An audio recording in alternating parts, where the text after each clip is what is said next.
Hello friends, आसान life with कल्पना में आपका स्वागत है। मैं आपको सुनाने जा रही हूँ संकटा माता व्रत की कथा।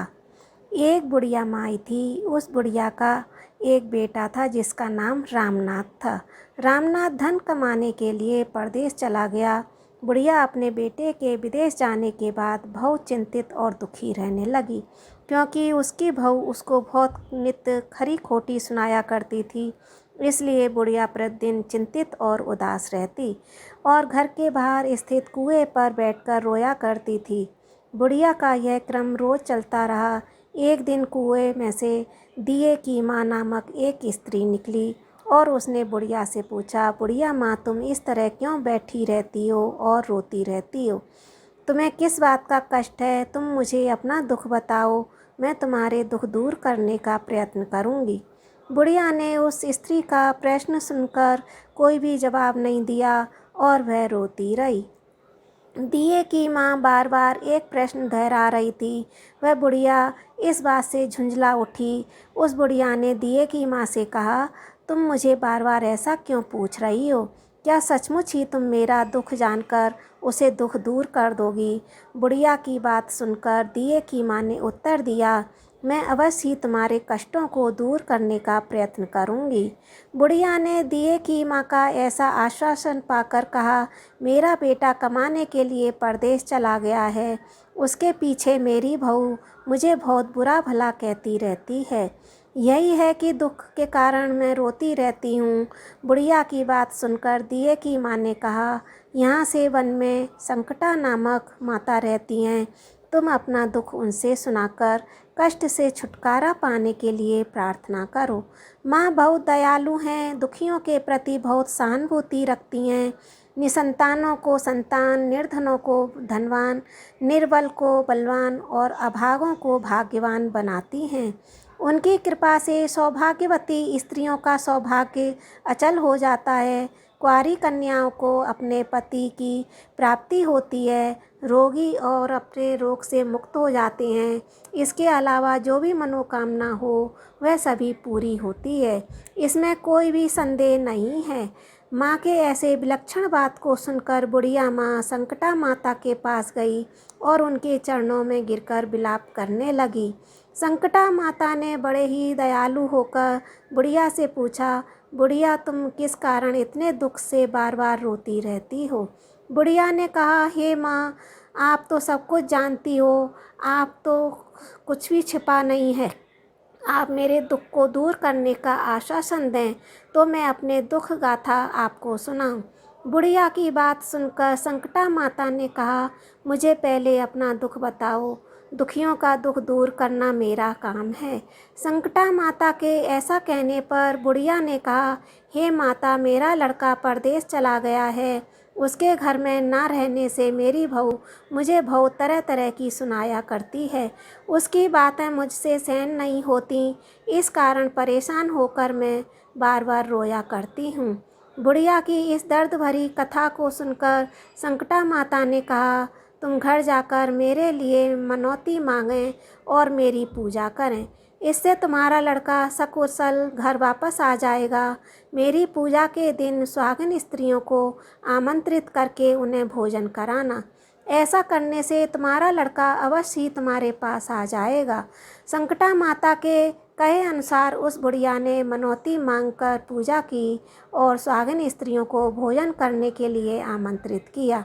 परंतु विचित्र बात यह हुई, जब बुढ़िया ने स्त्रियों के लिए लड्डू बनाने शुरू किए तो उसमें 7 की जगह 8 लड्डू बन गए।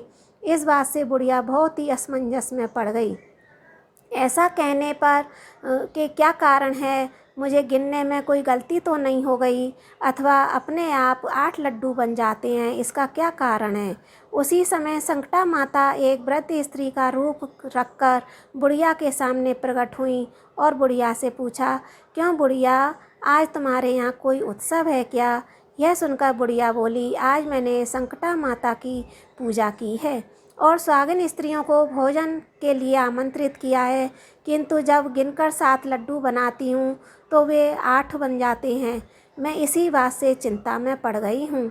बुढ़िया की बात सुनकर संकटा माता ने कहा, क्या तुमने किसी बुढ़िया को भी आमंत्रित किया है? बुढ़िया कहने लगी, नहीं, मैंने ऐसा नहीं किया, पर तुम कौन हो? संकटा माता ने कहा, मैं बुढ़िया हूँ, मुझे भी आमंत्रित कर लो। ऐसा सुनकर बुढ़िया ने उस बुढ़िया रूपधारी संकटा माता को भोजन के लिए आमंत्रित कर लिया।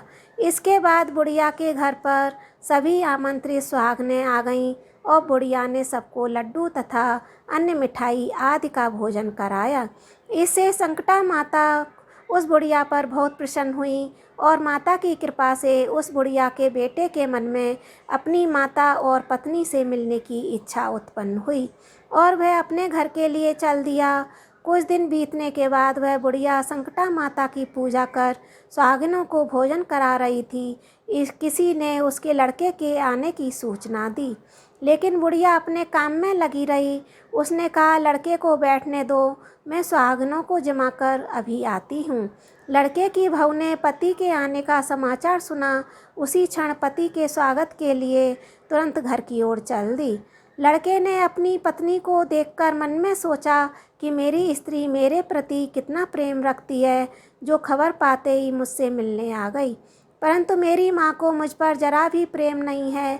मेरे आने की खबर पाकर भी मेरी माँ मुझसे मिलने नहीं आई है। जब पूजा का काम समाप्त हो गया, सभी सुहागनें भोजन करके अपने अपने घर लौट गईं। बुढ़िया अपने बेटे से मिलने के लिए उसके पास पहुंची। माँ के आने पर लड़के ने पूछा, माँ अब तक कहाँ थीं?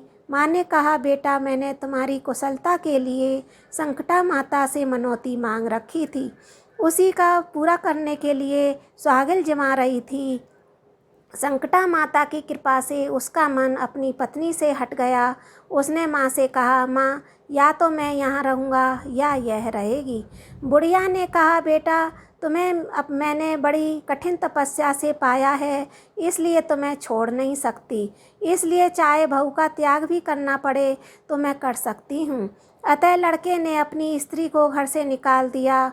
घर से बाहर निकाल के वह बहुत दुखी मन से एक पीपल के पेड़ के नीचे बैठकर रोने लगी। एक राजा उधर से जा रहा था। उसे रोता देखकर राजा रुका और पूछा, तुम क्यों रो रही हो? तब उसने अपनी सारी व्यथा राजा को सुना दी। राजा ने कहा, आज से तुम मेरी धर्म की बहन हो, इसलिए रो मती। मैं तुम्हारे सभी कष्टों को दूर करने का प्रयास करूँगा। यह कहकर राजा उस स्त्री को अपने महल में लेकर आ गया। महल जाकर राजा ने रानी को सारी कथा सुनाई और रानी से कहा, देखो, आज से मेरी यह धर्म की बहन है, इसी महल में रहेगी और इसको किसी भी प्रकार का कष्ट नहीं होना चाहिए। राजा के यहाँ पहुंचकर कुछ दिन बाद धर्म से प्रेरित होकर रामनाथ की स्त्री ने भी संकटा माता का व्रत आरंभ कर दिया और संकटा माता के निमित्त सुहागनों को भोजन कराने के लिए आमंत्रित किया। उसने रानी को भी आमंत्रित किया। जब सभी सुहागनें लड्डू खाने लगीं तो रानी ने कहा, मुझे तो रबड़ी मलाई और स्वादिष्ट मिष्ठान हजम होते हैं, यह पत्थर समान लड्डू कैसे हजम होंगे? ऐसी अवहेलनापूर्ण बातें कहकर रानी ने लड्डू खाने से मना कर दिया। कुछ समय बाद संकटा माता की कृपा से रामनाथ अपनी पत्नी को खोजते हुए राजा के महल में आया। वहां आकर अपनी पत्नी को संकटा माता की पूजा करते हुए देखा तो संकटा माता को हाथ जोड़कर प्रणाम किया और अपनी पत्नी से कहा, प्रिय, मेरे अपराध को क्षमा कर दो। पत्नी ने कहा, नाथ, यह सब प्रारब्ध से होता है, इसमें आपका कोई दोष नहीं है। आप मेरे ईश्वर स्वरूप हो, मेरे ही अपराध को क्षमा करें। यह कहकर दोनों ने विधि पूर्वक संकटा माता का व्रत कथा सुनी, संकटा माता की पूजा की। पूजा को समाप्त कर सुहागिनों को जमाकर दोनों पति पत्नी अपने घर की ओर प्रस्थान के लिए तैयार हुए। जाते समय रामनाथ की स्त्री ने राजा रानी से कहा, जब मुझ पर दुख पड़ा था तो आप लोगों ने धर्म बहन मानकर मुझे आश्रय दिया था। यदि आपको भी किसी तरह का सहायता आवश्यक हो तो मेरी कुटिया में निसंकोच आ जाना।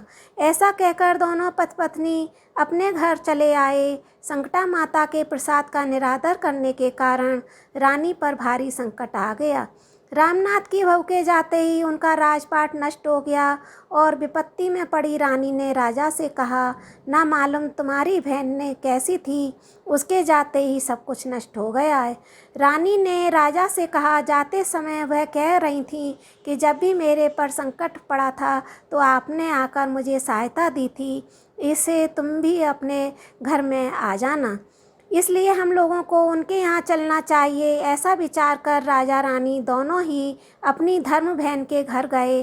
वहाँ जाकर रानी ने कहा, बहन तुम्हारे जाते ही ऐसा क्या हो गया कि हमारी सारी संपत्ति नष्ट हो गई, हम बहुत परेशान हैं। रानी की बात सुनकर रामनाथ की स्त्री ने कहा, बहन मैं तो कुछ भी नहीं जानती, मेरी तो सब करता धरता संकटा माता हैं, इसके अतिरिक्त कोई दूसरा नहीं है, इसलिए मेरी राय में तुम संकटा माता से अपनी भूलों के लिए क्षमा याचना करो, उन्हीं की मान मनौती से तुम्हारा काम बन जाएगा, तुम्हारे सारे बिगड़े काम अपने आप सुधर जाएंगे।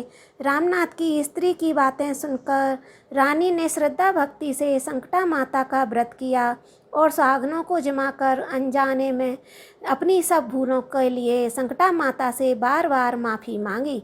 रानी के ऐसा करते ही संकटा माता प्रसन्न हो गईं और रात में रानी को स्वप्न में कहा कि तुम दोनों पति पत्नी अपने महल को चले जाओ, वहाँ जाकर मेरी पूजा करना और मेरे निमित्त सुहागनों को जिमाना, ऐसा करने से तुम्हारा खोया हुआ राजपाट तुम्हें दोबारा वापस मिल जाएगा।